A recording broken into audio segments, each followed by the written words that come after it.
This case is about an attempt by a public university to silence its faculty. The specific question here is, can the state, through its university, stop faculty members from testifying as expert witnesses in court just because the university and the state doesn't like what they would say? It's also a dangerous form of censorship that violates the U.S. Constitution. I've been a partner at Debevoise since 2015. Pro bono service is core to the firm's values, and it is a true mission. Taking on this case was both the right thing to do and something that was personally very meaningful to me.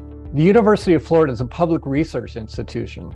When several political science professors wanted to testify as experts against a law in Florida that made voting more difficult, especially for people of color, the university stepped in to prohibit them. We had to stop this abuse of power and preserve the rights of these professors.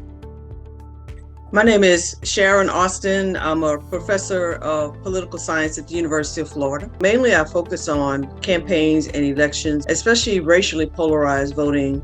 Professor Austin's an expert who's devoted her life to studying American politics and public policy. Professor Austin was asked to serve as an expert witness by a coalition of voting rights groups that had filed a lawsuit against the state of Florida. Because the new law would make it harder for people of color to vote, it had been rightfully challenged by several organizations. The University of Florida is a public institution, but it was actually preventing the public and the court from hearing the university's own faculty members. I thought it was a slap in the face. Not only was I taken aback and surprised and shocked, but I was offended. As an African-American female professor, you're telling me not to participate in a case that's challenging voting discrimination against my own people. Having grown up in the South and having had parents who grew up in Mississippi in the era of segregation, growing up poor with no rights, with no opportunity to vote, you're asking me to sell out my community. I was hoping that there was some way that we could have worked this out. The university's actions here were just part of a very troubling pattern of censorship and intimidation. Our letter to the university and the threat of a lawsuit caused the university to cave on the immediate issue. But that was just a partial victory. The university didn't actually rescind their unconstitutional policy. They were just making an exception in this one specific case. This meant that the university can continue to silence our clients and other professors at will. And we sought a preliminary injunction that would stop the university from prohibiting faculty members from testifying while the litigation was underway.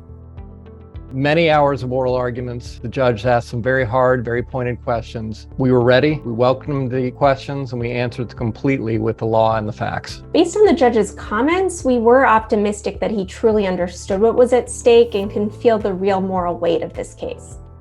The court made very clear in its extraordinary 74-page opinion that we were right. The University of Florida cannot enforce this policy. Public university administrators have to respect the First Amendment rights of their employees. If they fail in that obligation, the result will be costly, public, and embarrassing, and really harmful to the university's reputation. I'm hoping that we can put this to an end. We can move on as a campus community. We can learn from this, and that we can make sure that everyone's academic freedom is protected in the future.